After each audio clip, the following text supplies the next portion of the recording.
करने वालों को मौत भी जुदा नहीं कर सकती रुखसाना। आप नहीं जानते, जब कोई नहीं होता है तो क्या होता है। हमें अपना नया घर भी तो मिलने वाला है। अपने प्यार को कुर्बान करके भी मैं इसे बचाना चाहती हूँ।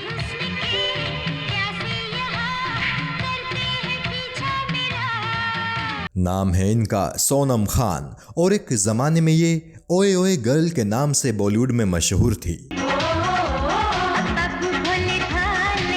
इनकी खूबसूरती ने लाखों लोगों को इनका दीवाना बना दिया था। मैं उसकी प्यार की कसम नहीं तोड़ सकती और उसे फांसी पर भी नहीं चढ़वा सकती। पहली फिल्म में ही इन्होंने बिकनी सीन्स देकर तहलका मचा दिया था और ये बन गई थी बॉलीवुड की न्यू सेंसेशन।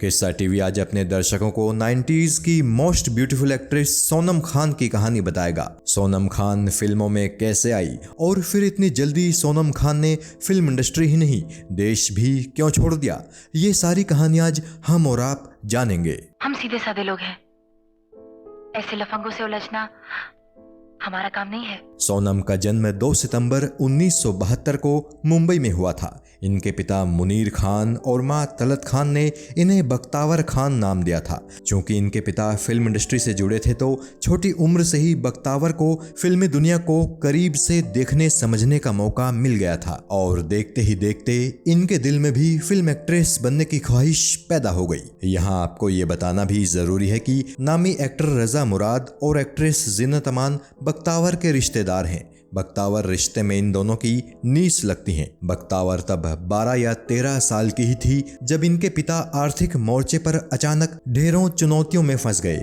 और उनके घर के माली हालात बहुत खराब हो गए। ऐसे में उन्होंने फैसला किया कि अब बेटी बख्तावर से फिल्मों में काम कराया जाएगा। पर चूंकि बख्तावर उन दिनों बहुत छोटी ही थी तो उन्हें समझ में नहीं आ रहा था कि वो कैसे बख्तावर को फिल्मों में लेकर जाए। इसी दौरान इनके एक दोस्त ने इन्हें बताया कि फिरोज खान एक फिल्म बना रहे हैं और उस फिल्म के लिए वो एक नई लड़की को तलाश रहे हैं। बख्तावर के पिता इन्हें अपने साथ लेकर फिरोज खान से मिलने गए। फिरोज खान ने जब बख्तावर को देखा तो वो इनकी खूबसूरती के बड़े कायल हुए। उन्होंने बख्तावर का स्क्रीन टेस्ट लिया और फिर अपनी उस फिल्म से बख्तावर को एज अ हीरोइन लॉन्च करने का ऐलान कर दिया। लेकिन फिर कुछ दिनों बाद हालात ने ऐसी करवट मारी कि फिरोज खान को अपनी वो फिल्म बंद करनी पड़ी। फिरोज खान ने अपनी दूसरी फिल्म दयावान की शूटिंग शुरू कर दी, लेकिन उन्होंने उस फिल्म में बख्तावर को कास्ट करने से मना कर दिया।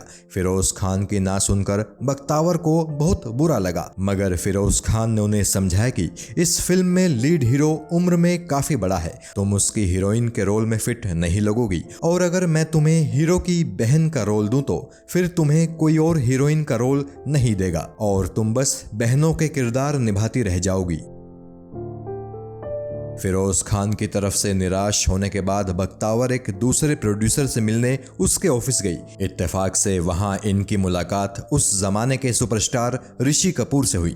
ऋषि कपूर ने बख्तावर को सलाह दी कि तुम यश चोपड़ा जी से जाकर मिलो, वो एक नई फिल्म बनाने जा रहे हैं, मैं उनसे तुम्हारे बारे में बात करूंगा, तुम अपना ये स्क्रीन टेस्ट उन्हें दिखाना, शायद वो तुम्हें अपनी फिल्म में कास्ट कर ले। ऋषि कपूर के कहने पर बख्तावर यश चोपड़ा के ऑफिस पहुंच गई। वहां यश चोपड़ा जी ने बख्तावर का स्क्रीन टेस्ट देखा और उनके कुछ फोटोग्राफ्स लिए। फिर उन्होंने बख्तावर से कहा, मैं तुम्हें इस फिल्म में कास्ट कर रहा हूं, लेकिन मैं पहले ही बता देता हूं कि तुम्हारा रोल बहुत छोटा है, इसलिए मैं तुमसे किसी कॉन्ट्रैक्ट पर साइन नहीं कराऊंगा। मेरे अलावा तुम जिस किसी के भी साथ चाहो काम कर सकती हो। बख्तावर ने यश चोपड़ा का वो ऑफर स्वीकार कर लिया।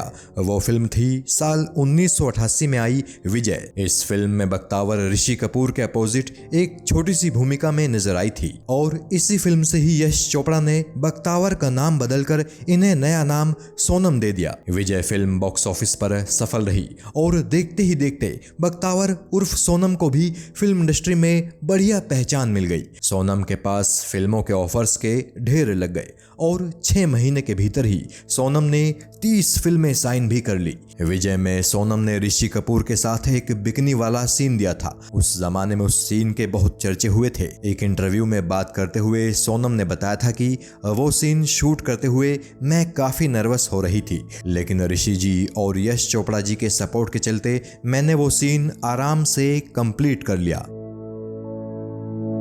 विजय के बाद सोनम नजर आई इसी साल रिलीज हुई एक और फिल्म में जिसका नाम था आखिरी अदालत। इस फिल्म में इनके हीरो थे जैकी श्रॉफ। इत्तेफाक से इस फिल्म में भी सोनम ने बिकनी वाला एक सीन दिया था। हालांकि इस दफा सोनम को बिकनी सीन देते हुए जरा भी नर्वसनेस नहीं हुई और उन्होंने बिना किसी परेशानी के आखिरी अदालत फिल्म के अपने बिकनी वाले सीन कंप्लीट कर लिए। सोनम के करियर से जुड़ा एक अनोखा इत्तेफाक भी देखिए। आखिरी अदालत के बाद सोनम की अगली 2 फिल्मों के नाम की शुरुआत में भी आखिरी शब्द ही जुड़ा था। ये फिल्म थी आखिरी गुलाम, जिसमें इनके हीरो मिथुन चक्रवर्ती थे, और आखिरी बाजी, जिसमें इनके हीरो गोविंदा थे। और फिर आई वो फिल्म जिसने सोनम को देश भर में मशहूर कर दिया।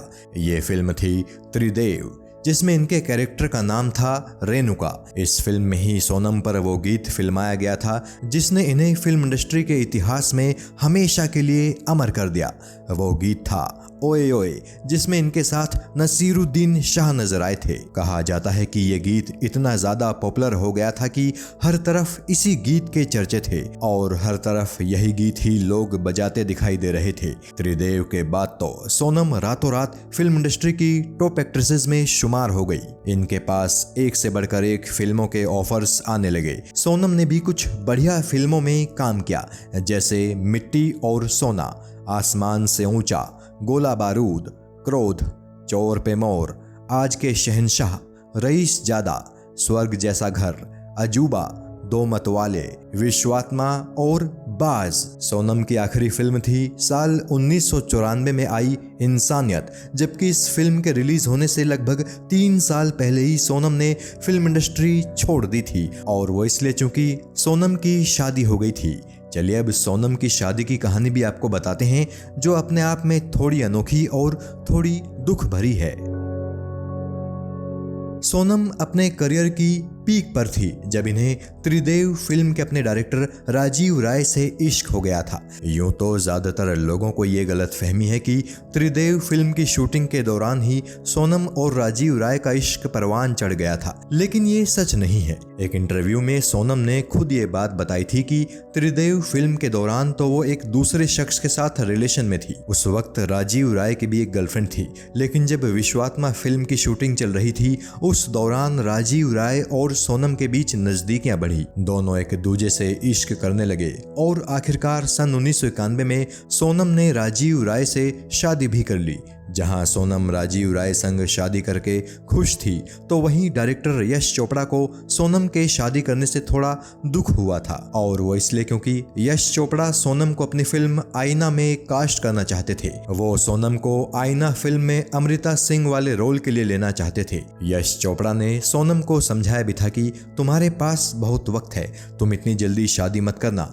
लेकिन राजीव राय के इश्क में पूरी तरह गिरफ्तार हो चुकी सोनम ने यश चोपड़ा की सलाह को अनसुना कर दिया। शादी के 1 साल बाद ही सोनम ने एक बेटे को जन्म दिया जिसका नाम गौरव रखा गया। लेकिन सोनम के निजी जीवन में उस वक्त उथल पुथल मच गई जब इनके पति राजीव राय पर अंडरवर्ल्ड डॉन अबू सलेम ने एक जानलेवा हमला करा दिया। दिन दहाड़े हुए उस हमले में राजीव राय किसी तरह जिंदा बच गए, लेकिन उस हमले ने राजीव राय को इतना परेशान कर दिया कि उन्होंने परिवार सहित भारत छोड़ दिया और अमेरिका जाकर बस गए। राजीव राय ने अपनी फिल्म कंपनी त्रिमूर्ति फिल्म्स को बंद किया और सोनम व अपने बेटे गौरव को लेकर अमेरिका के लॉस एंजलिस शहर में जाकर बस गए। वहां कुछ महीने बिताने के बाद ये यूके शिफ्ट हो गए और फिर फाइनली इन्होंने स्विट्जरलैंड को अपना ठिकाना बनाया।